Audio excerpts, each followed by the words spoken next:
everyone, Rhonda here from Nelson Interior Soapery. Today we are going to be making a really gorgeous vintage styled soap, and this one is going to be called Vintage and Pearls. So I actually did see the fragrance online. I seen it I think from Candle Supply, and then that was the whole backing of my design for this particular soap. So let's get started. We're going to be pouring in the lye, as you can see me pouring in here. And just before this, you've seen me show you the silicone mat. That silicone mat is going to be the lace work that we will put on the soap at the very end of this.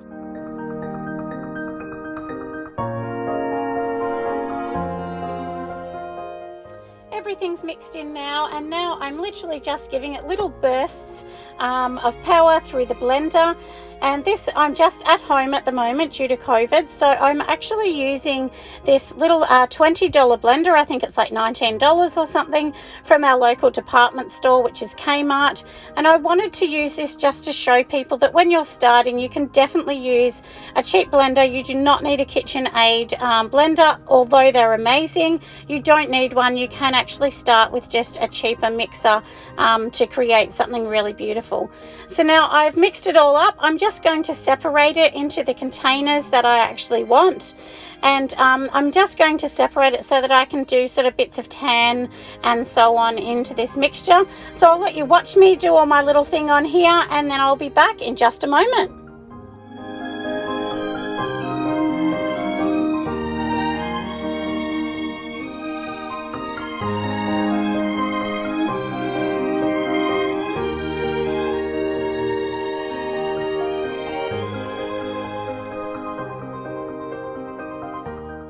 So I'm adding in my titanium on here. So the titanium dioxide, what it actually does, if somebody doesn't know, is you just pre-mix that with water, and then you just pop it in, and what it can actually do is just lighten up your soap and get it sort of more whitish. But if you add too much, it will definitely thicken up the mixture. So the one that I'm using here, that you can see that I'm just showing you my fragrance, I'm just popping a bit in each. It has been pre-measured. I'm actually using a little less than what it says I can use. So I always stick to the guidelines from the suppliers, but I will leave the link down below on the actual fragrance I'm using. It just smells so beautiful, almost kind of like a creamy linen with a little slight bit of amber and sort of a vanilla-y scent. But this one says it does not discolor. And working with this, it is absolutely amazing to work with. It did not thicken up, it didn't accelerate, it just stayed really perfect. So I'm really in love with this fragrance. I'll definitely use this one again, but I'll let you know if it discolors. But at this stage, definitely not. It's beautiful. And so you can see that I'm just adding my mica here. This one is actually a cosmetic lip safe mica. I try to use as many of those as I can, because that way I can use the mica, you know, when I'm making lip balms, or when I'm making soap or bath bombs or anything else that I'm making. It just makes it quite universal to be able to use that. And this particular mica you can see me using here has come from Aussie Candles in Australia. But once again, I promise I'll leave all the links for you so that you'll know exactly where I'm getting all my products.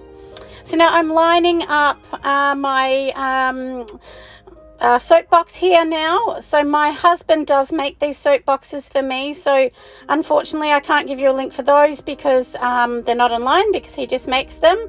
And what he actually does is he makes them and puts some clasps on each end of the mold, and that way when it's finished it can easily come out. But I will show you at the end when I take it out so that you can see exactly you know, how it works with this mold. But it's great and I really love it. It does 15 bars. So you can see with the colors that I've already mixed, I'm literally just doing a drop swirl in, some from high up and some from low down. And my idea with doing this was just so that it can just give a little point of interest.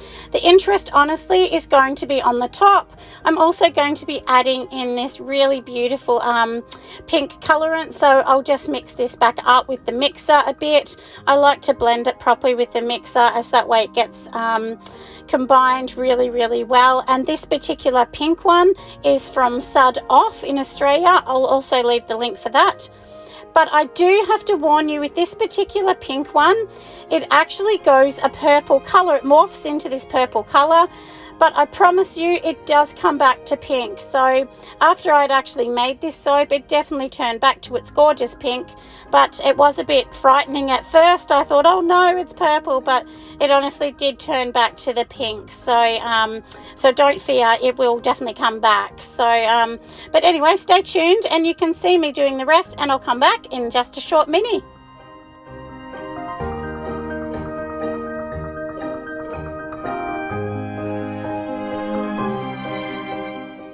My colors are in now, so I'm just grabbing a plastic fork. You can use a chopstick, a spoon, whatever you like, and just giving it a little bit of a twist so the colors stir around a bit, and going on the edge to make sure it's all nice and beautiful and it's in the mold perfect.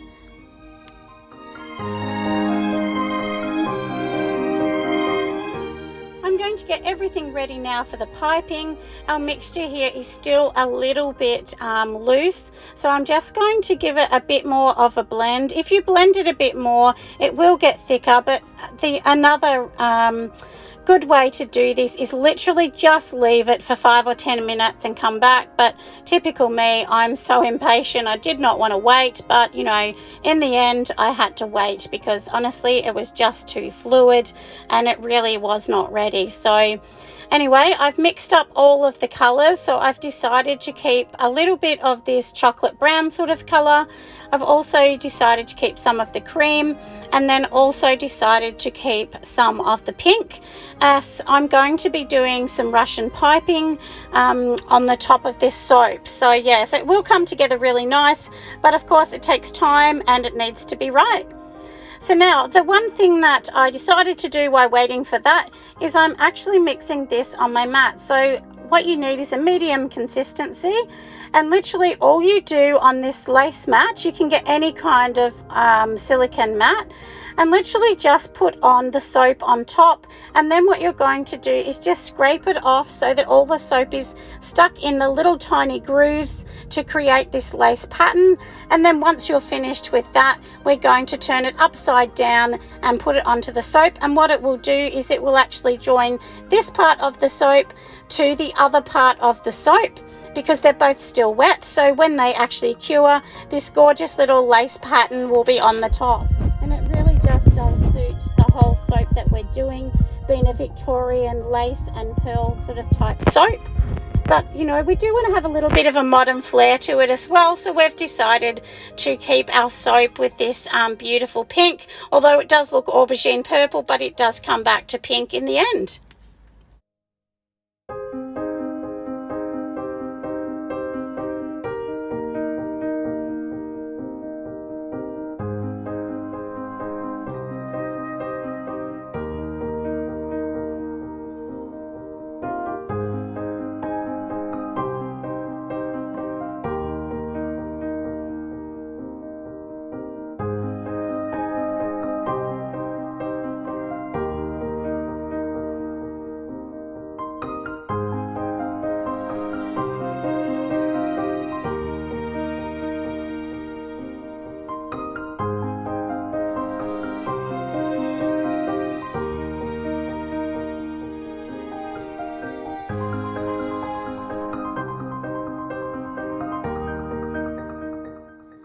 Okay, so I just keep going back and forward, pushing it into the grooves and just literally pulling off any of that excess soap and just putting it back into the container, because we don't want to have lots and lots. If you have too much stuck on the outside of the silicone, all those extra splotchy bits that are left behind unfortunately will become part of your design on the other soap. So make sure it's nice and clean and that you scrape off any of the excess soap. Which I'm doing just here. I took my sweet time. I could have kind of hurried it up a little bit, but you know, I'm working from home, so I have more than enough time, and it really doesn't matter with the time frame for me. So I just thought I'll play around and make it beautiful.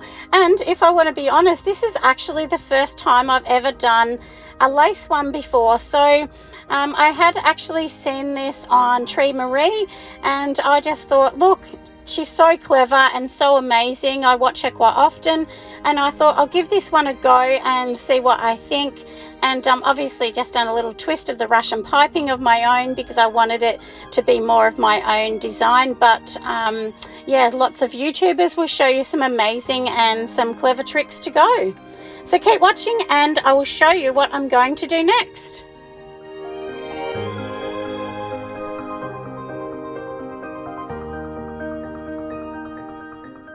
Okay, so we're totally finished now. You can see that all of the soap is in the grooves. So we'll turn it upside down, and so obviously it's going to be the lace bit with the soap touching the other soap so that they can actually join. My soap box is much too big for these, so I've actually had to do two and join them together, but that's not going to matter because it is going to be sliced up anyway. So on to the next bit. So my daughter Annie is helping me here. So what we're actually doing is we're going to be putting a plastic film on the bottom, and this is actually how I do my Russian piping. So to do this, what you can actually do is do two different colors, and it will give you a two-toned look flower, which is what we're actually trying to achieve for today. So it needs to be a medium to kind of thicker consistency, but you can actually put it down on the plastic film here, and you can roll it up and then just leave it until it gets thicker and just keep checking it, because if it's too loose it will not work. It just won't form the pattern, and I've done many Russian piping that hasn't worked, and I've had to scrape that off and restart again, and then that's no problem either doing that. So you can see here I'm just making like a little bed for the first bit to sit on, and this will become the outside of the flower. If your consistency is too wet when you're doing this, unfortunately it will kind of mush the colors up together, but if it's thicker it won't. I probably should have waited to let it be a bit thicker so that you know, next time, so that yeah, it would just work better next time. But anyway, it's all a learning curve, isn't it? So no matter how many Russian piping I do, I'm always just so not patient, and I should be, because that is definitely the key to Russian piping. And as I said, this has just been put on a piece of cling wrap or a plastic film. Each country probably will call it something different. In Australia we call it Glad Wrap. Well, that is actually the company that we use. That's the main company, called Glad Wrap. But you can see that I'm just wrapping it and then turning it over, because when I'm ready to pipe, I'm literally going to snip off the end and just pop it into the piping bag, which keeps the piping bag clean and neat as well. So because I had some other as well in the brown, I just thought, look, I'll just make a couple of them so that I can do a few. And if ever you have leftover bits, just pipe them on a piece of greaseproof paper or plastic and let them set, and that way you have some flowers for a different design that you might want to do, rather than thinking, what do I do with this extra bit of soap? And if I can give a tip, the main tip that I'll actually give is, and I'm guilty of doing this sometimes, when you've got that extra bit of piping and you think, oh, I don't want to waste it, I'll just put extra flowers on, or I'll just put something else on, and in the end it actually is disaster, because then you know you've done it too thick and it doesn't look perfect. So yeah, so try not to do that, and try to just you know, like I said, use it for something else. But anyway, you can see me popping in this white in the center, and then that will become the centerpiece of the next flower. So I'll leave you to watch me doing this, and I'll come back in just a moment.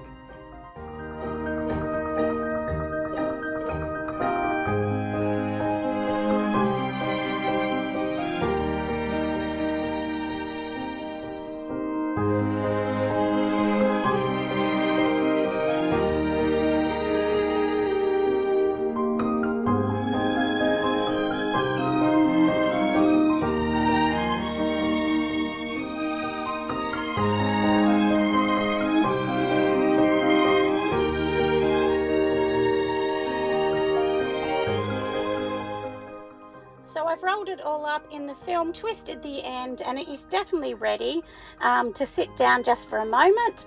So I've sat it down maybe about 5 to 10 minutes, and because this was too thick for the piping bag, you can definitely cut it in half because it is thickening up, and then just use the half that you actually need so that you don't waste it. So you can see me just wiggling it into the piping bag, and once it fits in there, beautiful. it's perfect. So make sure that, which I did make a mistake this time, but make sure at the end of it that the icing is not coming over the edge of the bag, because when you squeeze it might just come out. So, and then that's really annoying for you to try and have to balance that. So try and make sure you have a little bit less. Less is more, definitely when you're doing Russian piping. So as we said before, I've actually kept the silicone mat on. That has to stay on until it cures 24 hours later. So we're just going to pipe around the edge of this, and when we remove the mat later on, then we will actually do some more piping. So I will bring that back to you later to show you what I'm doing. And I'm just showing you the tip that I'm actually using with these Russian piping tips.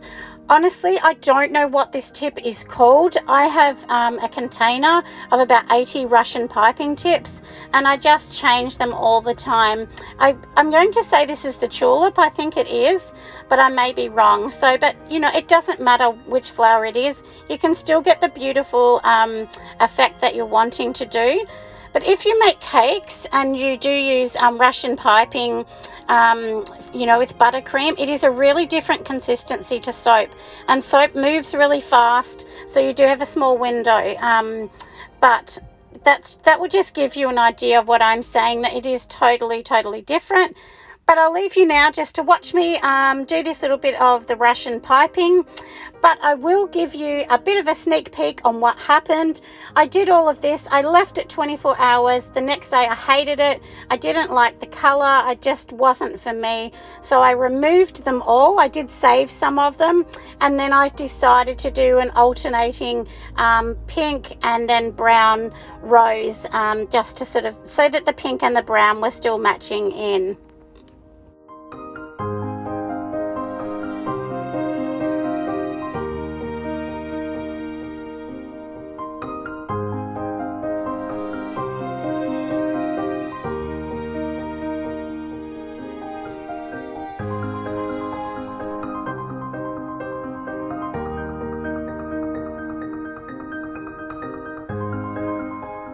I'm sure you can agree that Russian piping does look amazing. It really does add that, just, you know, that 3D gorgeous flower look, and I really do love it. That's why I'm a bit obsessed, and lots of people that know me know that I do a lot of Russian piping. I really do love the whole idea of it. So now I'm just showing you how I'm undoing it. It's the next day, and you can see how I've easily opened up the box that my husband made. So literally he's made it so that it has little hooks on either end, little clasps, and you just undo the clasp. And then on the bottom of the soap, it does have a plastic on every side of the soap. So then this soap will literally just peel out of it, and then there's no wastage. So in this bit here, it's the next day. Like I said, I decided that I really just did not love the other color. So you can see the little bits I've saved down below, which are in pinks and browns. So I've scraped all the top off, sprayed it with rubbing alcohol, because it is the next day. So you do need to spray with rubbing alcohol so that these ones will affix themselves. And then I'm literally just going to kind of squish a little bit of this color in, and then I can squish these little embeds that, you know, were made yesterday onto it. But then after that, I will actually do like another, you know, another proper Russian piping. You can see that the soap is not ready yet. It's definitely not the right consistency, but it's fine because I'm going to squish this down for now, and then I will wait for it to set up a little bit to do the next bit. So I'll come back in just a moment.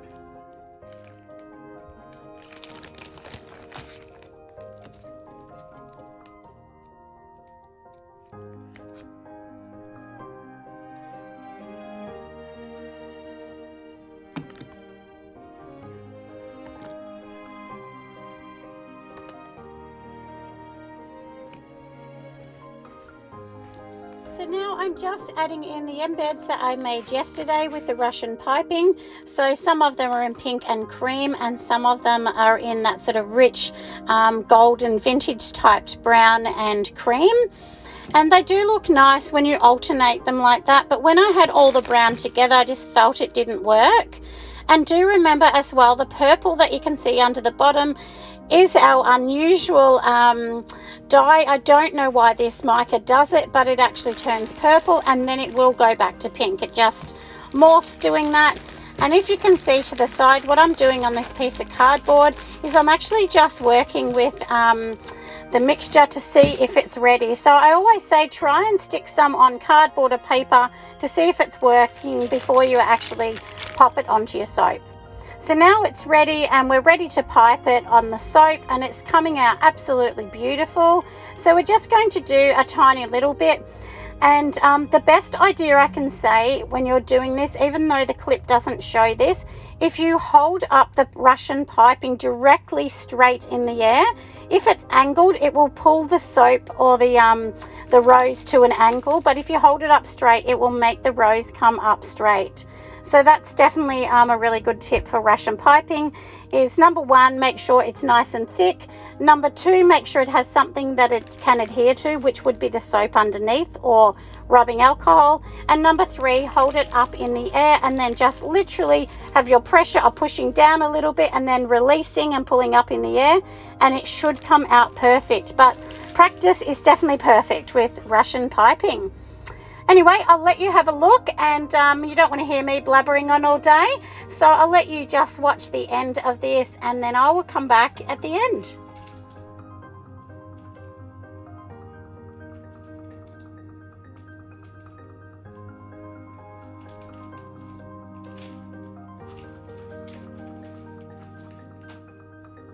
Okay, it's finished. I've added on some little sprinkles of pearls and tiny little sugar flowers, and I'm sure you'll agree this is beautiful. Remembering the purple is going to turn pink so that it will all match together, but I will put some more shots at the end of this video once I edit it for you to show you exactly how it's going to end up. So thanks so much for listening. Don't forget to subscribe if you would like, and pop on the notifications so you can see all of my videos. There'll be no less than 2 a week. And once again, we only thank you so very, very much for supporting our little Aussie channel. And bye for now, and we'll be back soon. Bye.